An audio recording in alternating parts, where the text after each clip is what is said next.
Morfológicamente, el género Eritroxylum es fácilmente reconocible a partir de características vegetativas.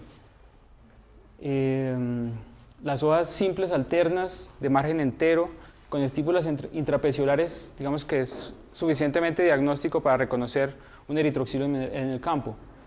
En términos de morfología floral, tienen 5 sépalos, 5 pétalos, 10 estambres. Normalmente tienen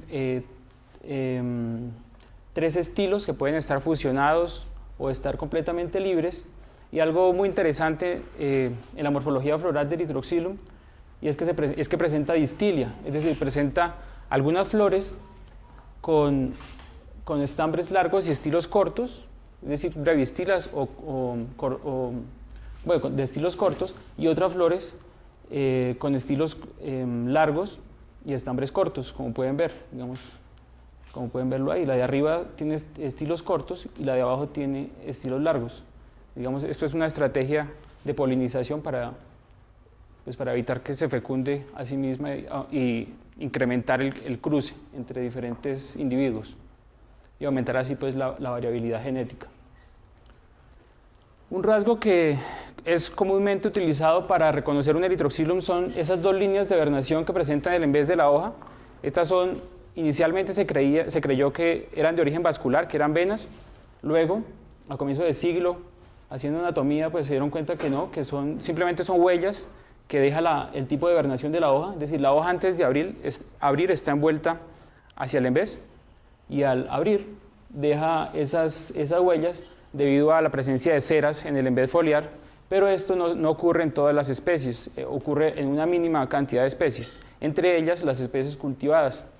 El fruto es un fruto del tamaño más o menos de un café, también madura rojo, es una drupa, como la pueden ver. Bien, en cuanto a la posición filogenética de la familia, digamos, la familia Eritroxylaceae está dentro de lo que es el orden Malpighiales. En el orden Malpighiales encontramos otras familias importantes económicamente, como las pasifloráceas, las euforbiáceas, las malpighiáceas, las clusiáceas, que son los gaques muy comunes en los bosques andinos. Encontramos las Eritroxylaceae y, curiosamente, y esto fue algo que solo se supo muy recientemente gracias al desarrollo de la sistemática filogenética basada en caracteres moleculares, es que la familia hermana de las Eritroxylaceae son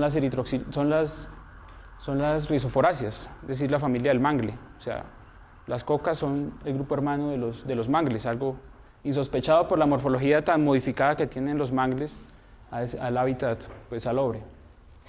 En cuanto a la clasificación infragenérica, el trabajo más importante que se ha hecho históricamente fue un trabajo hecho por el alemán Schulz en 1907, como parte de una serie que pretendía hacer la flora del mundo, quien dividió el género en 19 secciones, 9 de estas asignadas al neotrópico, y ninguna de estas secciones presente en más de un continente. Dentro de esas 19 secciones hay 2 secciones muy importantes, de lejos, digamos, las más grandes, Archaeeritroxylum y Rhabdophyllum. Estas 2 secciones se diferencian básicamente por la vascularización de las estípulas. En Rhabdophyllum las estípulas son vascularizadas, entonces se ven estriadas, mientras que en Rhabdophyllum no son estriadas, como ocurre en las especies cultivadas, es decir, las estípulas se ven lisas. Es un carácter taxonómico crucial, muy importante, del que se percató Schulz y, digamos, ese es uno de los grandes aportes de Schulz, junto a como 50 especies nuevas que describió en esa monografía de Eritroxylum. Sin embargo, bueno, esto es una clasificación presistemática, entonces varias de esas secciones, probablemente la mayoría no son grupos naturales, es decir, no son grupos que deriven todas del mismo ancestro en común. De hecho, uno de los resultados de mi trabajo de maestría fue probar la monofilia de una de las secciones, que es la sección macrocálix, y se encontró, basado en micromorfología foliar principalmente, y en anatomía foliar, basado en esos caracteres, encontramos que, de hecho, la sección macrocálix no es monofilética. Como pueden ver ahí, están resaltadas especies, diferentes especies que estaban antes incluidas en Macrocáliz, pero pues es claro que no pertenecen a un mismo clado, sino que en medio de estas hay especies principalmente de la sección Rhabdophyllum, aunque también de la sección Archaerythroxylum. En cuanto al cultivo de la coca en América, hay registros en la costa de Perú muy fiables de que en América se cultivaba la coca hace por lo menos 3.000 años, digamos, el registro más antiguo que se tiene es de 3.000 años. Y sin embargo, taxonómicamente fue muy difícil en sus orígenes esclarecer la identidad de esas especies.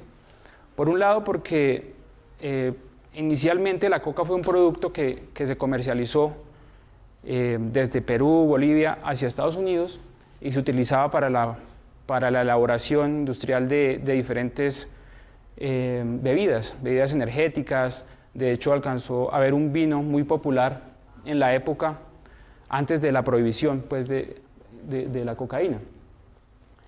Entonces había una gran confusión entre los farmacéutas y los botánicos. Incluso dentro de los mismos botánicos habían diferentes conceptos de lo que era la coca. Incluso llegó a pasar que unas semillas que fueron llevadas a Java y cultivadas allá llegaron a ser descritas como una especie de Erythroxylum diferente a las americanas, teniendo en cuenta también las dificultades en la comunicación entre botánicos de la época. La resolución certera de la identidad taxonómica de la coca solo llegó hacia finales del siglo XX. Ahora, también como un paréntesis, están las especies cultivadas, pero parece ser, o hay cierta evidencia de que incluso algunas especies silvestres han sido utilizadas o pueden ser utilizadas todavía como sustitutos de las cocas cultivadas. Bien, las cocas cultivadas, como se sabe actualmente, que no se sabía inicialmente muy bien, nunca, son dos especies claramente diferenciables, Erythroxylum coca y Erythroxylum novogranatense. Cada una de estas tiene una variedad. Erythroxylum novogranatense es la que comúnmente es conocida como la coca colombiana. Entonces es esta que está en verde oscuro y su distribución abarca principalmente los valles interandinos secos de Colombia. Es la variedad que cultivan y utilizan las comunidades indígenas del Cauca y de la Sierra Nevada de Santa Marta. Esta tiene una variedad, y es reconocida, es la de las imágenes de la foto de arriba, es reconocida porque son unas hojas más delgadas y porque el ápice es obtuso, como lo pueden ver, o redondeado. Esta tiene una variedad que es la variedad trujillense, que es la variedad de la que se ha encontrado evidencia de cultivo desde hace 3.000 años en Perú, que es la especie, digamos, más fina, es la especie que más se comercializaba hacia Estados Unidos, y esta especie era la que utilizaba, digamos, la realeza inca, digamos, es la especie que tiene más sabores, más aceites esenciales. Se diferencia de la novogranatense porque las hojas son un poco más pequeñas y un poco más agudas. Por otro lado está la coca, Erythroxylum coca, que tiene dos variedades también. La coca, o sea, la variedad típica, la que está con una distribución aproximada a la que está en rojo, es lo que se conoce como la coca huanuco o la coca boliviana. Esta coca es la coca que pues, consumen los indígenas en Perú y Bolivia, y también de ahí derivan la mayoría de los cultivos ilícitos, digamos, de Colombia y Perú, de esta coca. Esta coca es tolerante a condiciones un poco más húmedas y más frías, digamos, se cultiva más o menos entre 500 y 1500 metros de altitud en lo que es el piedemonte boliviano y peruano. Y esta también tiene una variedad, que es la variedad amazónica, que fue nombrada taxonómicamente como Erythroxylum coca variedad Ipadú, que es la coca que cultivan a pequeña escala los indígenas del Amazonas peruano, colombiano y boliviano y brasilero principalmente. Esta coca tiene una mucha menor variabilidad genética, puesto que la mayoría de la propagación se hace por estacas, no por semillas. Entonces, según investigaciones se ha mostrado que la mayoría de las flores de estas son del tipo de estilo corto. Entonces es muy difícil que entre ellas se puedan cruzar y es muy difícil que produzcan semillas. Casi que se ha llevado, a través del cultivo se ha llevado a la esterilización por medio sexual de esta variedad. Porque digamos, el medio de cultivo de los indígenas del Amazonas es cortar estacas, ir a hacer otra chagra y ahí sembrar las estacas. Entonces, obviamente también la variabilidad genética es mucho menor comparada con las otras variedades.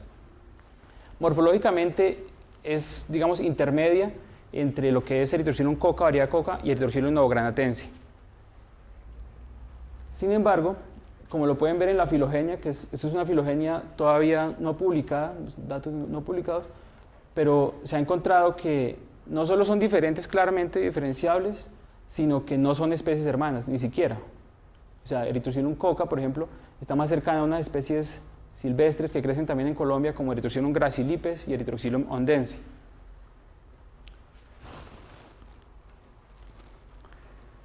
Bien.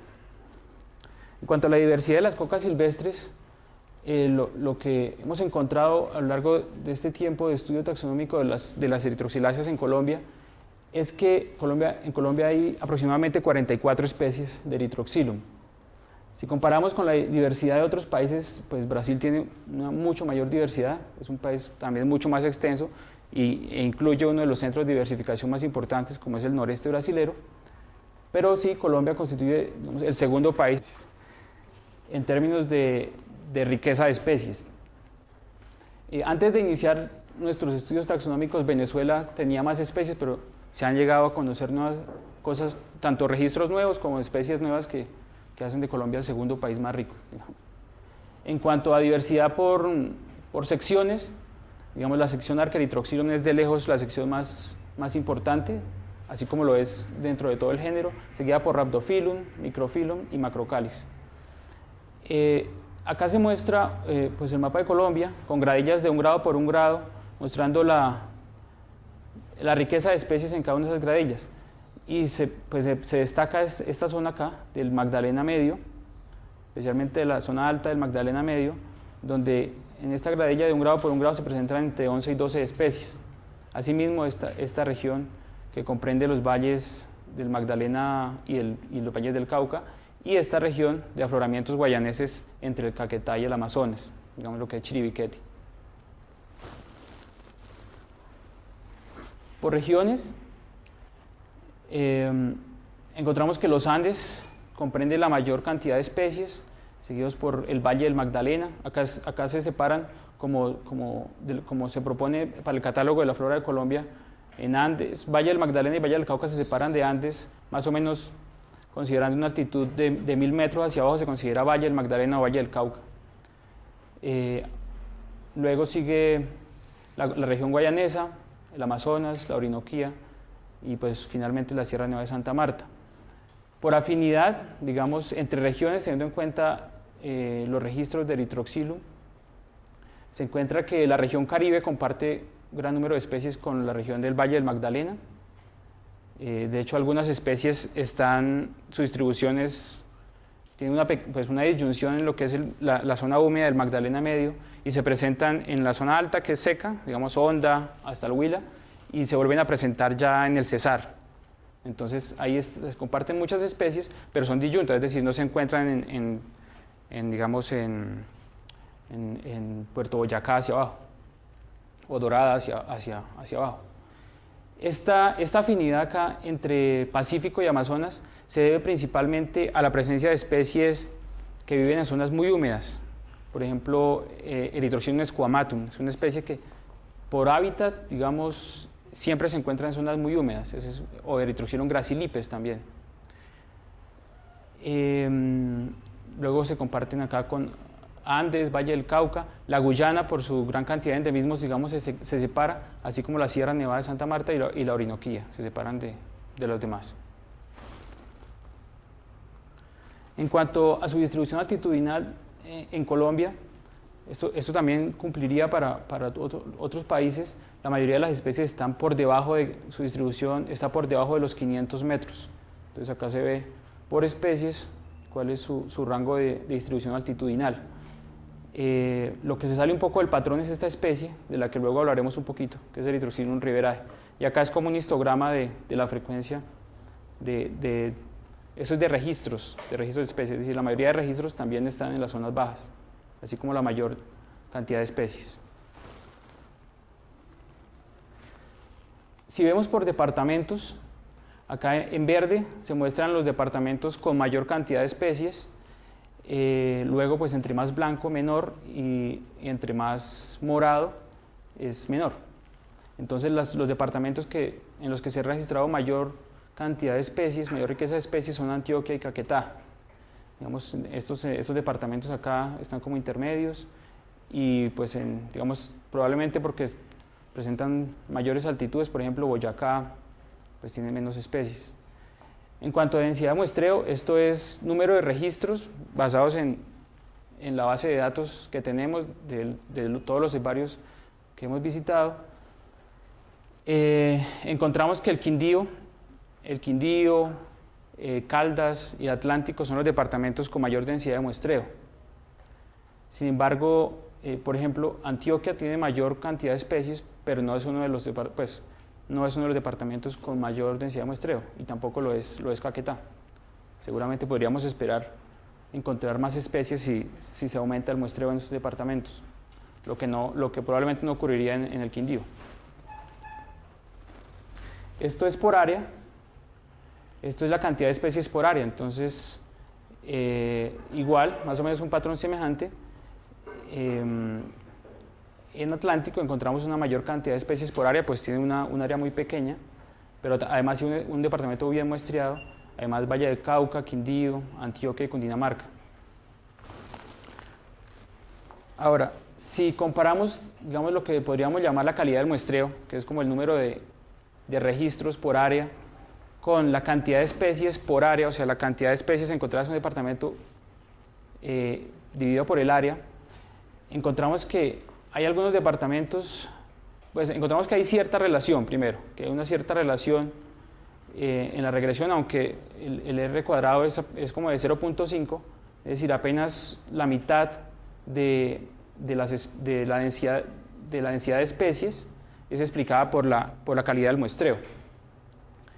Sin embargo, entonces encontramos que lo que está por debajo del área querría decir como donde, de acuerdo a la calidad del muestreo que hay, se han encontrado menos especies de las esperadas. Entonces, eso lo encontramos para Quindío.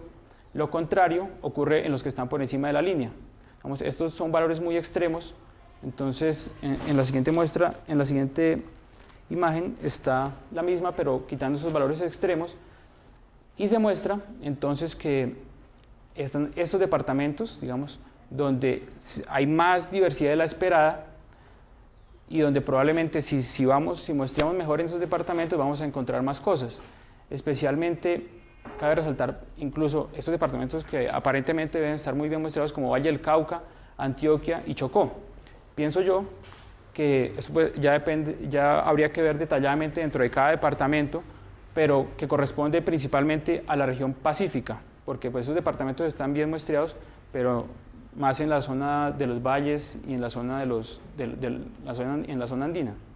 Entonces valdría mucho la pena, si se quiere mejorar la calidad de la información que tenemos de Erythrocilum, explorar estas regiones del andén pacífico de estos departamentos, o de la zona más al occidente. En cuanto a la conservación, pues quiero resaltar las especies endémicas que hay en Colombia.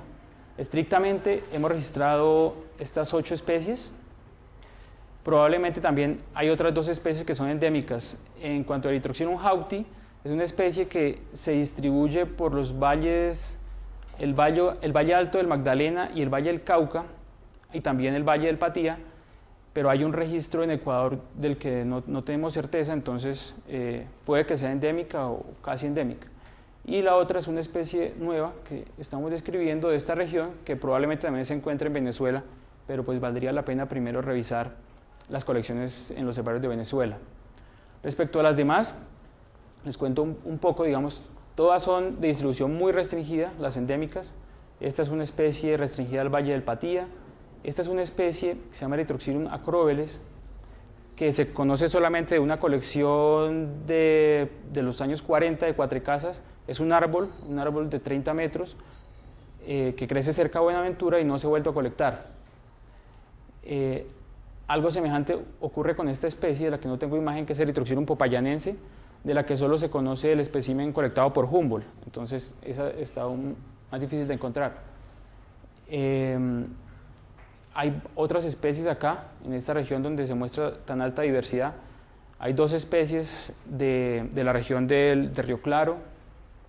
Hay una especie acá de Santander y norte de Santander, que ahorita la voy a mostrar. Y hay otras especies acá también del Magdalena, del Valle Alto del Magdalena. Si miramos la distribución de estas especies y comparamos con lo que es el mapa de coberturas de Colombia en rosado, pues están las áreas ya intervenidas, potreros básicamente, pues nos encontramos en una situación crítica. Digamos, acá está Erythrocilum ploumanianum, acá está una especie nueva que también está en una zona completamente ya intervenida.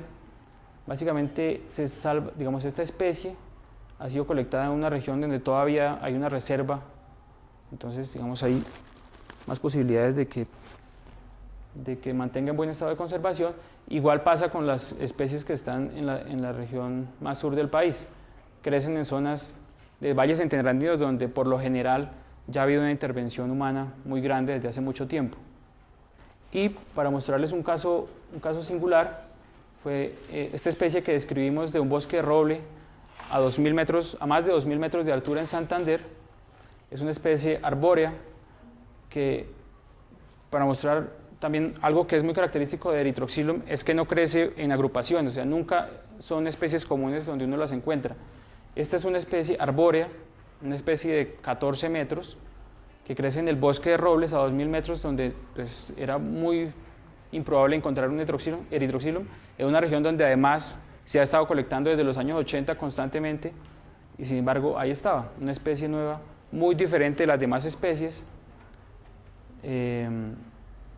que no muestra, digamos, el nivel de exploración tan bajo que tenemos en algunas regiones donde incluso podemos creer que son bien conocidos. Finalmente, presentarles algunas conclusiones de estos trabajos. Pues Colombia es uno de los países más ricos en especies de Erythrocilum del mundo.